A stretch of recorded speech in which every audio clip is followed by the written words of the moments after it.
So we're getting ready to start section 8.5. So now that we have done and practiced writing electron configurations and drawing orbital diagrams, we're going to talk about some applications of those. So the chemical properties of the elements that we observe, almost all of them depend exclusively on the number of valence electrons that they have. Now, remember that valence electrons, those are the ones in that outer shell in the highest principal quantum number level. So if you can see up here, like for chromium, that would be 4s. That would be its valence electrons. All right, now, elements within a column on the periodic table, they have the same number of valence electrons, therefore they're going to have similar properties. So let's kind of go through and talk about a few of them. So noble gases, these are here, these are the cool kids. Everyone wants to be a cool kid. They have 8 valence electrons, except for helium up here. Helium only has 2, but that's a full S level. If it had more than 2, it would be an anion, and that's not good. So they are especially non-reactive. They don't want to play with anybody else. They're already cool. Helium and neon, the highest ones up here, they are practically inert. Inert means they don't react with anything. Now, the reason that they're so non-reactive is that the 8 valence electron configuration is especially stable. So they're already happy. Why would they need to react with something else?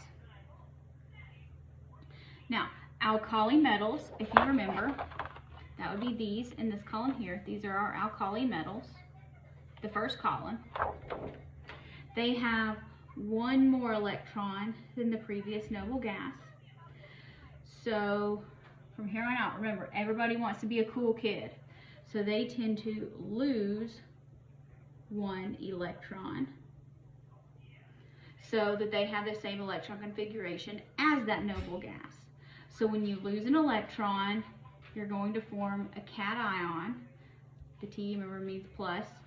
So when you lose 1 electron, they're going to have a positive 1 charge. And you should already have that written on your periodic table because we did that back in chapter 2. So you should have a +1 up here. Now, alkaline earth metals. Alkaline earth metals, those are these in the second column. Hope you didn't brain dump too much. Alkaline earth metals have 2 more electrons than the previous noble gas. So they tend to also lose, this time they're going to lose 2 electrons so that they have the same configuration as noble gas because they want to be a cool kid too. So they've lost electrons, which means they're going to be cations and they're going to be positive. How many did they lose? 2. So they form positive 2 anions. You should, on your periodic table, already have +2 written up here. Halogens. Halogens are on the other side of the periodic table. They're over here. These are the halogens. These are the noble gases. These are the cool kids. All right, so halogens have 1 less electron than the next noble gas. So they're not trying to get to the previous noble gas. They're trying to get to the next one. So in their reactions with metals, the halogens, they're going to actually gain 1 electron in order to get the electron configuration of the next noble gas. So chlorine, it doesn't want to be like neon, it wants to be like argon. Bromine, like krypton, they don't want to lose 7, they want to gain 1. So the anion, so they're going to gain 1 electron, so that means -1. Now, based on their position on the periodic table, we can determine what their charges are going to be. We actually already did this back in chapter 2, so you've done this before. This isn't new information. So group 1A, that would be these. These are our alkali metals, +1. Group 2A, alkaline earth metals, plus 2. Let's go over to the other side. Group 7, group 7A. These are the halogens, minus 1. Group 6, do these. They're going to tend to be minus 2. So all of these that are in these columns, they're going to form ions so that they have the electron configuration that is the same as the nearest noble gas, because that makes them a cool kid. Turn the picture. Now, when you have an electron configuration of anions, those are negative. So they're formed when non-metal atoms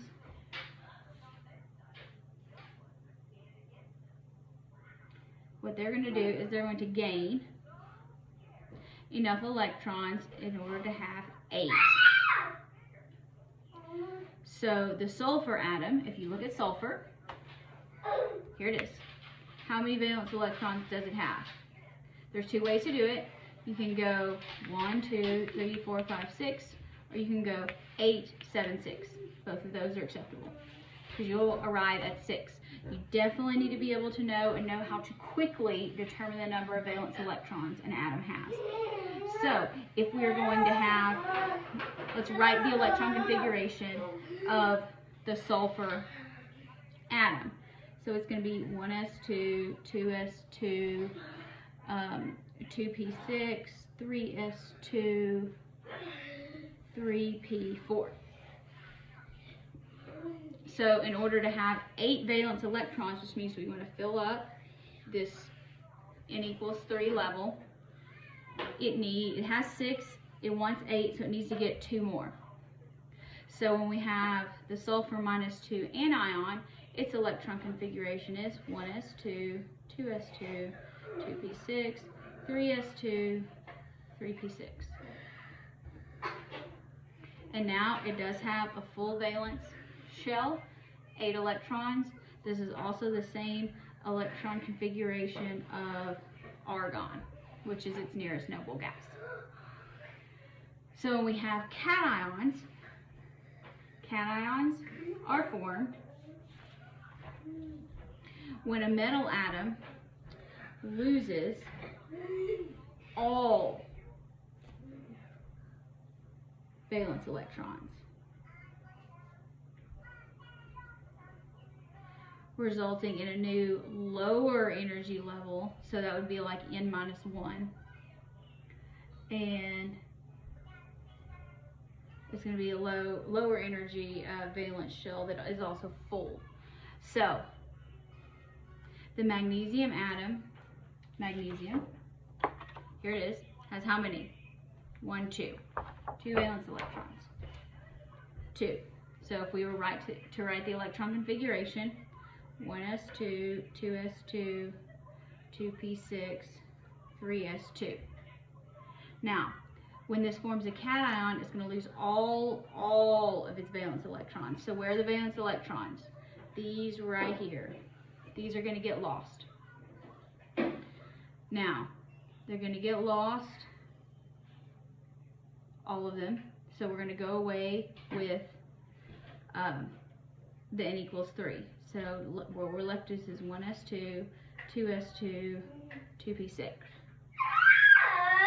Now, you can use that method, or you can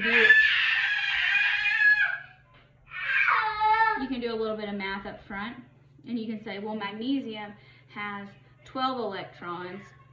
It's going to lose 2 of them, and then it's going to have 10. And you can write your electron configuration that way. If you prefer that, very few people do, but if that is your chosen method, it works. It's going to work every time, so that's fine. Okay, so this here, it has 8 valence electrons, and notice it went from n equals 3 down to n equals 2. So it has the same electron configuration as neon, which on the periodic table is the preceding noble gas. So let's look at some periodic trends. So that means as we move across or down the periodic table, there are some trends. So the first one we're going to talk about is the size of the atom. So generally this is going to say atomic radius is how we measure that. So atomic radius